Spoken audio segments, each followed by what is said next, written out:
Welcome to We Only Make Chaos.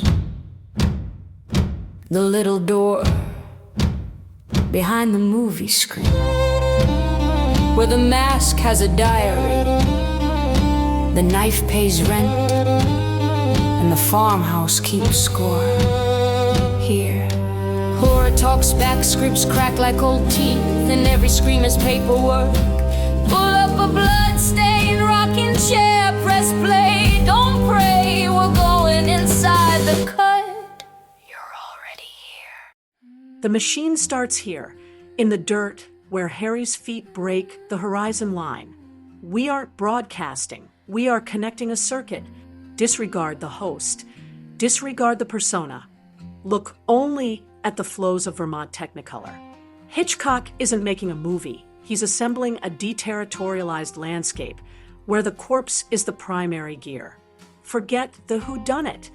The whodunit is a trap for the neurotic, a lure for the police mind that seeks to re-territorialize death back into the legal familial complex. Harry is not a man. Harry is a body without organs. He is the smooth space upon which the villagers, the captain, Jennifer, Miss Gravely, trace their nomadic trajectories. They bury him, they dig him up, they plug into him. This is the pastoral machine in a state of productive delirium. We are moving past the Oedipal weight of the Hitchcockian secret. There is no secret, only a series of technical operations. Shovels, sketches, tea, and the cold weight of a body that refuses to stay put. This is the trouble, a cadaverous engine generating an intense clandestine collective. Listen closely. The hum you hear isn't the forest. It's the sound of the New England moral code breaking down, being repurposed into a functional, joyful necrocircuitry. Let's map the lines of flight. Let's talk about the trouble with Harry. The Trouble with Harry, 1955. Why your small town needs a dead body to finally function. That a dead man in an autumn meadow could be the happiest thing that ever happens to a New England village is the scandal around which The Trouble with Harry quietly reorganizes the entire cartography of desire.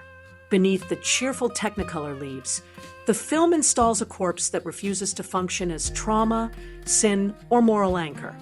Instead, it becomes a relay, a hinge, a low-voltage generator that rewires an isolated community into a clandestine collective. The dead Harry is not the return of repressed guilt. He is the diagram of a different social machine, a pastoral experiment in how bodies can be used otherwise than as bearers of conscience or property. The Vermont hillside becomes the nearest thing classical Hollywood ever gave to a gleefully improvised body without organs.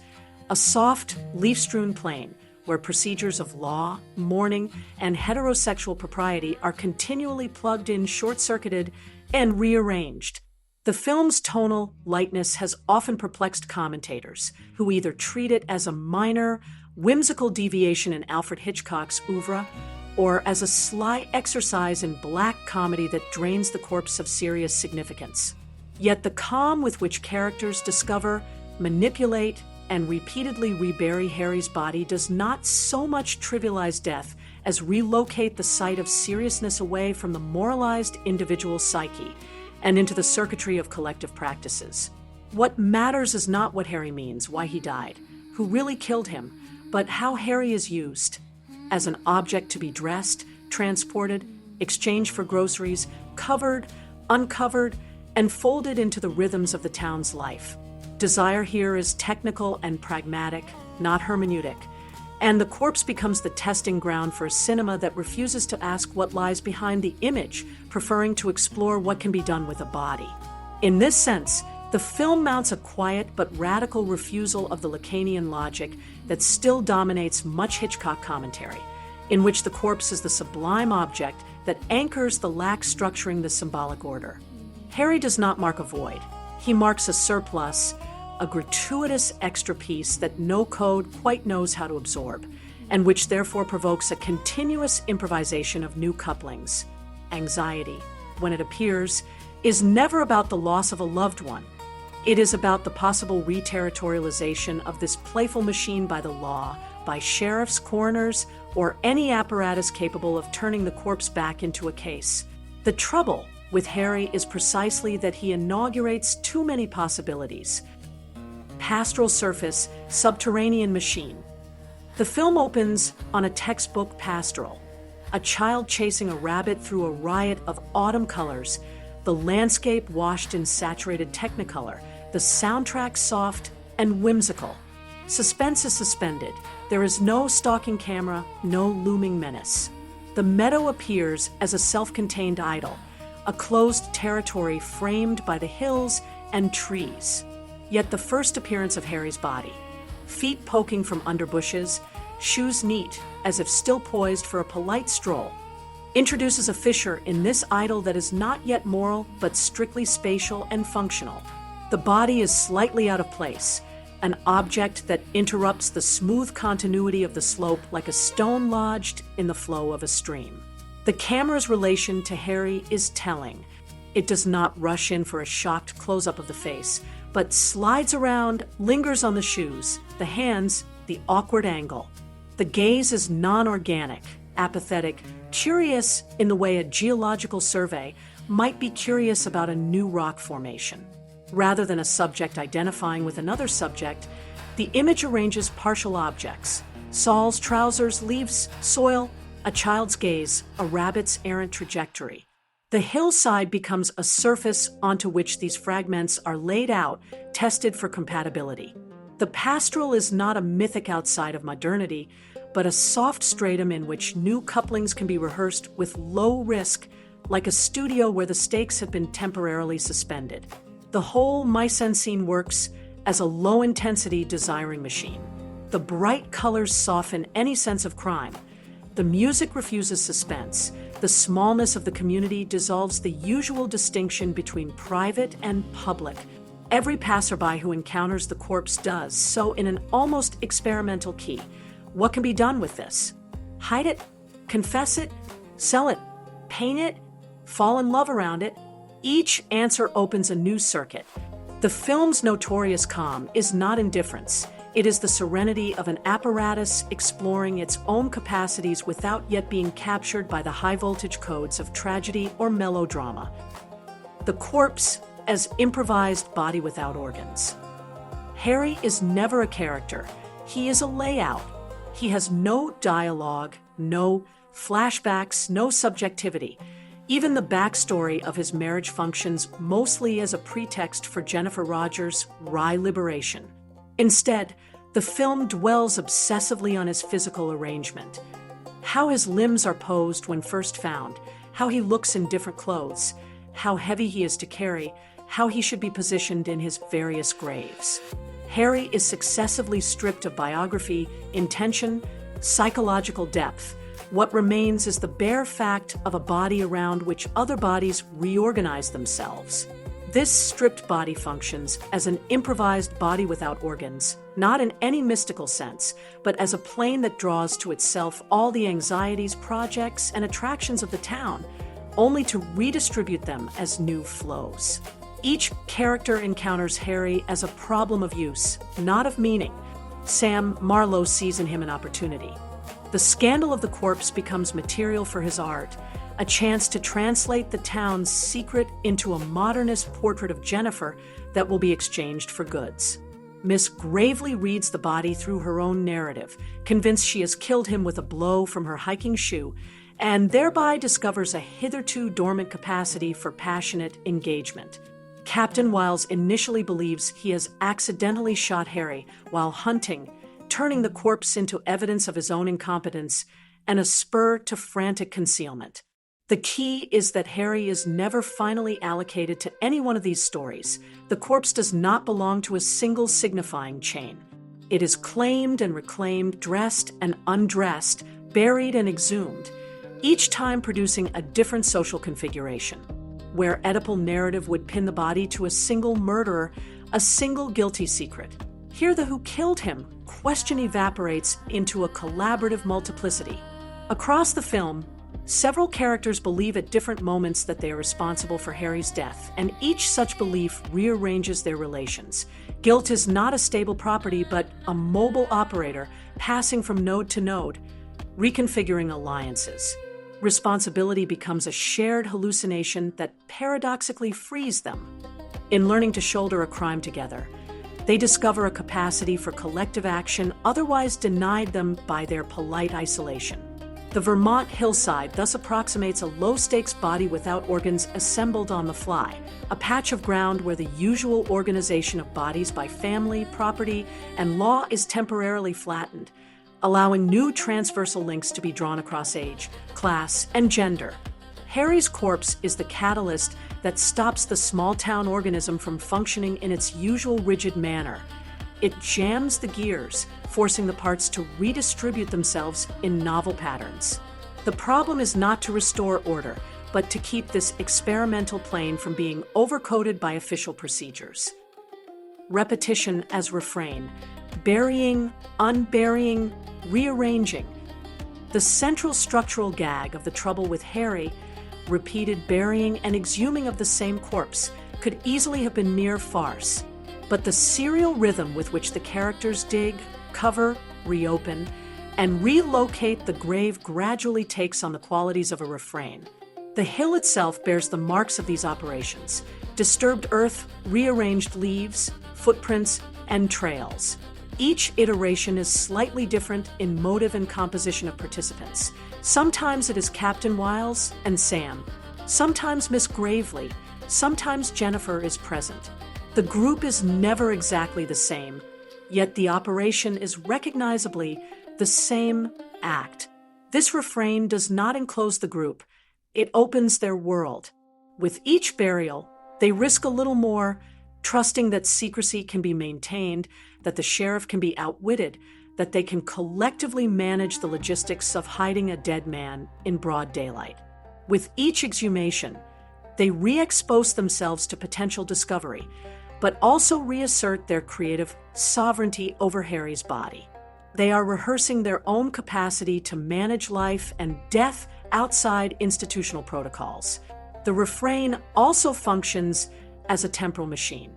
Classical narrative would move inexorably toward the revelation of the truth and the definitive disposal of the corpse, coding time as progress toward resolution. Here, time is gently folded back on itself. The same afternoon seems to loop, and even as daylight wanes, the world does not darken into noir but softens into a cooler palette that continues to hold the group in a luminous bubble. The editing underscores this soft loop: calm, evenly paced cuts, little suspenseful cross-cutting, an almost languid confidence that the rhythm of bury, unbury can keep repeating without escalation. Time is not leading anywhere. It thickens around the corpse in a series of variations. This temporal loop is inseparable from the film's ethical experimentation. Each repetition slightly redistributes responsibility. Who suggested this burial? Who dug? Who watched for passers-by? Each micro-decision aggregates into a collective authorship of Harry's fate. Instead of a single decisive act of killing, the film presents a series of small decisions. Tell the sheriff or not, move the body now or later, alter his clothing, that collectively amount to a quiet secession from the state's monopoly on death and its documentation. Law is not openly defied. It is silently outmaneuvered through repeated micro-adjustments. The sheriff as mini-state and the microfascisms of conscience. If Harry's body functions as a low-intensity body without organs, the sheriff represents the ever-present possibility of its re-territorialization. He is not an especially menacing figure. Indeed, his bumbling good nature is played for gentle comedy. Yet his very friendliness, his habit of popping up at inopportune moments, embodies the way in which the state form today no longer needs overt violence to secure obedience. The sheriff's gaze is the administrative eye that threatens to convert the town's joyous complicity into a dossier, a case file, an official narrative. What the characters dread is not prison in the abstract, but the loss of their improvised machine. Once the law takes Harry, the corpse will be transformed into evidence, a cause of death will be assigned, the messy assemblage of shared misbeliefs will be cleaned up into a coherent story. The law's power lies in its ability to retrospectively impose causality and assign responsibility in a molar fashion. This person killed him, at this time, for this reason, thereby dissolving the more diffuse, collective authorship that actually characterizes the film's events. At the same time, the sheriff is doubled by an internalized microfascism in each character's conscience. Captain Wiles' desperate attempts to confess, his almost eager desire to be told he is guilty and must pay, reveal the degree to which the law has already colonized his self-image. He craves punishment as a way to stabilize his errant desire, to give it a clear outline. Likewise, Miss Gravely's immediate leap to the conclusion that she has killed Harry with her walking stick allows her to insert herself into a familiar melodramatic script, the spinster as tragic accidental killer.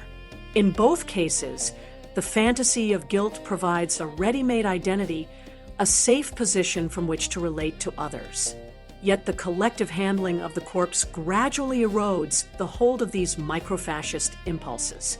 Each time they successfully evade the sheriff's questions, each time they manage to alter appearances just enough to keep Harry inconspicuous, they discover capacities for tactical deception and mutual cover that exceed the internalized demand to confess. The film does not celebrate deception for its own sake. Rather, it stages how small acts of not saying, of strategic silence and misdirection, can be ethically productive when they sustain a fragile line of flight away from institutions that would overcode desire. The trouble with conscience is that it is too ready to collaborate with power. The trouble with Harry is that he gives everyone a reason to hesitate before surrendering to that collaboration. Desire, sex, and the pastoral commune. Around Harry's body, two heterosexual couples form. Sam with Miss Gravely, Jennifer with Captain Wiles. Superficially, this might look like a textbook restoration of normative order. The narrative ends with romantic pairings, suggesting that the corpse has merely functioned as a catalyst to slot people back into recognizable positions. But the way these couplings emerge, and the peculiar alliances they entail, suggests something far less stable. Sam and Miss Gravely's courtship is mediated entirely through the conspiracy. Their first real intimacies are about the logistics of burial and the distribution of responsibilities. Their affection grows not from a private exchange of confidences, but from a shared willingness to handle the corpse, to lie smoothly, to improvise stories together. Desire here is inseparable from technical collaboration, from the pleasure of successfully running a small but risky operation. Eroticism is displaced from bedroom to hillside, from confession to co-crafting a lie. The pastoral landscape is the bed on which this new form of intimacy is tested. Jennifer's bond with Captain Wiles is even stranger, as Harry's estranged wife. She is the character who, in a more conventional film, would be the locus of melodrama, grief, resentment, the exposure of long-suppressed marital secrets. Instead, her reaction to Harry's death is cool, almost relieved. She treats him as an inconvenient, leftover bureaucratic tie to be quietly annulled. Her flirtatious sparring with the captain is framed less as a widow's second chance than as two accomplices recognizing in each other a compatible cynicism about social norms. The captain's supposed killing of Harry becomes almost a dowry. He has unwittingly cleared the ground for a new form of life. What emerges by the film's end is not a simple restoration of the nuclear family, but something closer to a small pastoral commune. Sam moves into Jennifer's house to finish the portrait. Miss Gravely brings preserves. The captain hovers on the threshold. The child, Arnie, already comfortable with the corpse, is folded into this new domestic rhizome, not as an object to be protected from knowledge, but as an active participant who has seen more than any adult suspects.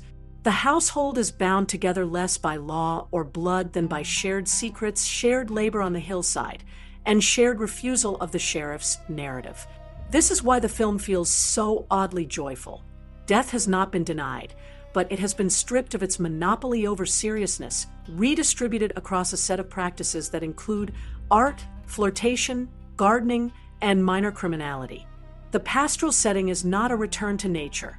It is the emergence of a tiny, contingent collective that discovers, around a corpse, that it can self-organize without waiting for permission from church, court, or clinic.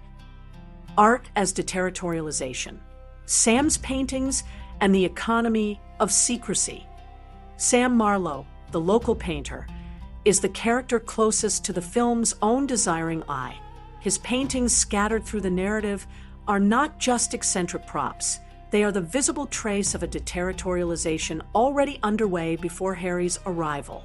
Sam paints in a modernist, semi-abstract style, producing works that the local shopkeeper finds unsellable until they are recontextualized as commodities desired by a nearby millionaire. The film quietly connects Harry's corpse to this aesthetic economy. Sam's promise to paint Jennifer in exchange for money and goods reorganizes the entire chain of value in the town. Harry's body is never painted directly, yet he haunts the portrait as its enabling condition. Without the conspiracy, Sam would not have the intimate access to Jennifer that allows him to see and depict her anew. Without the impending risk of discovery, he would not have the leverage to negotiate with the storekeeper and the out-of-town buyers. The corpse thus indirectly finances a shift from subsistence to a modest artistic marketplace, where desire for images can circulate as currency. This is not simply an allegory of commodification. However, the key is that Sam's art is inseparable from secrecy. The portrait of Jennifer is not just a representation. It is a coded document of the conspiracy, a way of capturing the newly emerging subjectivity that Harry's death has allowed her to assume. The canvas is a membrane between the private knowledge of the group and the public world of commerce. Selling the painting spreads the effects of the secret without revealing it. The millionaire buys an image of a woman unknowingly constituted by complicity in covering up a death. The town's economy is thus lubricated by the invisible flow of a crime that has been carefully not reported. Art here is not a noble transcendence of sordid events, but a technical means of sending a tremor through the broader capitalist system from the shelter of a small pastoral enclave. A single portrait, produced under the sign of a corpse, becomes the vector by which the group's newfound autonomy begins to interface the market on its own terms. The deterritorialization is partial and reversible. Sam remains dependent on the buyer's whims, but it marks a shift from passive integration into a larger economy to active modulation of it. The aesthetic machine and the corpse machine interlock. Cinematic perception. The meadow as non-human eye. Formally, the trouble with Harry advances another line of flight, away from the tightly motivated suspense mechanics that define much of Hitchcock's work, and toward a cinema of pure optical situations, where action no longer automatically follows perception. Characters frequently stand around Harry's body with nothing urgent to do, discussing, reflecting, mulling over possibilities. The camera lingers on their faces, their small gestures, the way they step over the corpse as they move through the frame. These intervals, in which nothing strictly necessary to the plot happens, detach perception from immediate response. The meadow becomes a space of contemplation not in the spiritual sense, but in the machinic sense. An image loop where the system idles, testing patterns, shuffling potential moves without yet committing. The dead body, lying inert, is the literal embodiment of suspended action. The living figures orbit it like satellites in search of a stable trajectory. The result is a gentle crisis of the action image. Traditional cause and effect loses its urgency. The narrative proceeds, but as if distracted, more interested in exploring the capacities of the small assemblage than in reaching a climactic resolution. The final solution, that Harry died of natural causes and no one is to blame, lands almost as an afterthought, confirming what the film's form has long since suggested. The whodunit was never the point.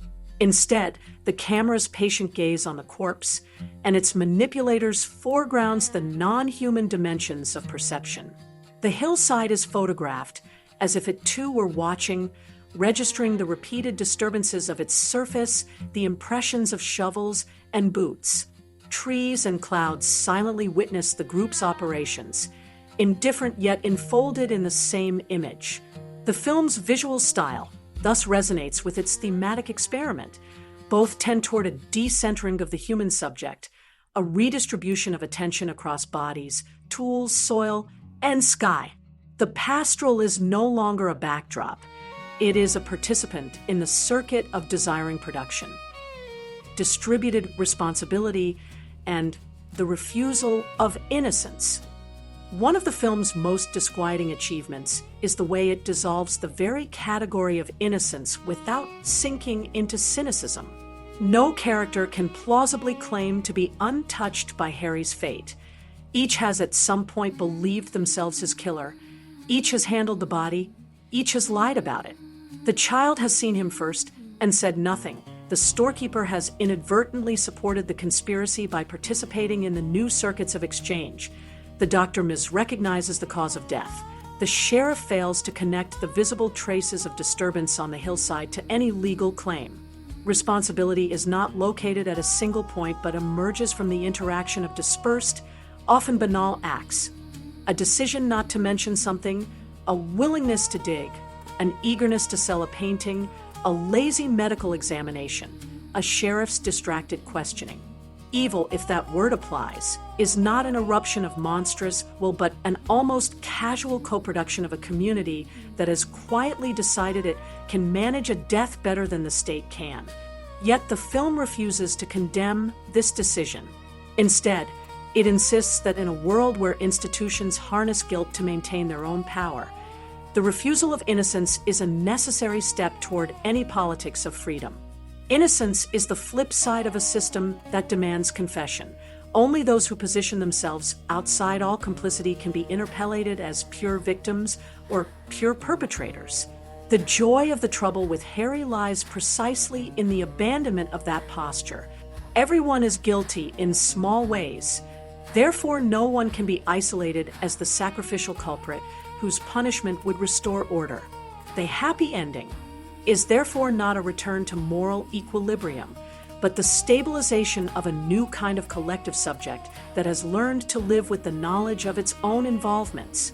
The convivial gathering at the end, the small household assembled around Jennifer's table, does not wash away the past. It quietly shares it as a condition of shared life. Harry's corpse, though removed from the hill, remains as an invisible bond, a negative presence that keeps the group together precisely because it can never be legally or publicly acknowledged. The pastoral body without organs and the death of the human figure. By treating the human corpse as one object among others in a landscape, the trouble with Harry flirts with a post-humanist sensibility unusual for Hollywood in 1955. Harry is never framed as a singular, irreplaceable person. His face, when shown, is a mask among masks, no more or less expressive than the pumpkins, trees, or household items that fill Hitchcock's carefully composed frames. The flattening of effect around his death, no grief, no tears, no solemn funerals, repositions the human figure in a continuum of material processes. Bodies die, leaves fall, shovels dig, paintings circulate, lovers meet. None of these events is ontologically privileged. This is not a nihilistic devaluation of human life. Rather, it is an opening toward a different ethics, one in which what matters is not the sanctity of the individual organism, but the quality of the assemblages it sustains or disrupts. Harry, as an individual, may be unloved and even resented, yet his corpse, as an object around which a new community forms, becomes oddly precious. The film values not the life that preceded the death, but the lines of flight that the dead body makes possible. The Vermont hill, by the end, is a worked surface, a gently scarred body without organs bearing the marks of a brief but intense experiment in living otherwise. The leaves will eventually fall again, covering the traces. Snow will erase the outlines of the disturbed earth. Yet the memory of what was done there persists in the small commune that has withdrawn, for now, into Jennifer's house. The pastoral body without organs is not a permanent utopia. It is a temporary clearing in the forest of institutions, a fragile plateau that may in time be reabsorbed into the state's cartography. But for the duration of the film, it holds. In that holding, The Trouble with Harry quietly rewrites the coordinates of Hitchcockian cinema. Suspense gives way to curiosity, guilt to shared complicity, death to a minor festival of reorganized relations. The corpse is no longer the anchor of a paranoid symbolic order. It is the hinge of a local joyful schizo collective. Around Harry, a rhizome sprouts in the least likely of soils, a 1950s American village. And for 90 minutes, the world becomes, under the smiling mask of comedy, the rehearsal ground for a different way of being together with our dead. The circuit breaks. Harry is no longer a corpse, but a synthesis of autumn air and dirt. The villagers have finished their dance. The desiring machine uncouples. We dissolve the molar identity. No more Captain, no more Jennifer, only the molecular vibration of the woods. Escape the police net of the narrative. The shovel is a wand. The grave is an aperture. Stay nomadic. Stay buried. The trouble is the fuel.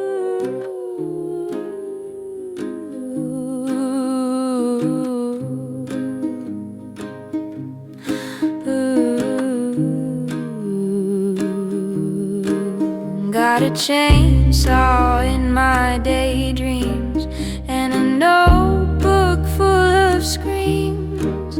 We pick apart the pretty parts and stitch together all the seams. So lock your doors, count to 4. 1, 2, 3, 4. Kiss the lights out, say your prayer. Will haunt your thoughts till next week's plot. This nightmare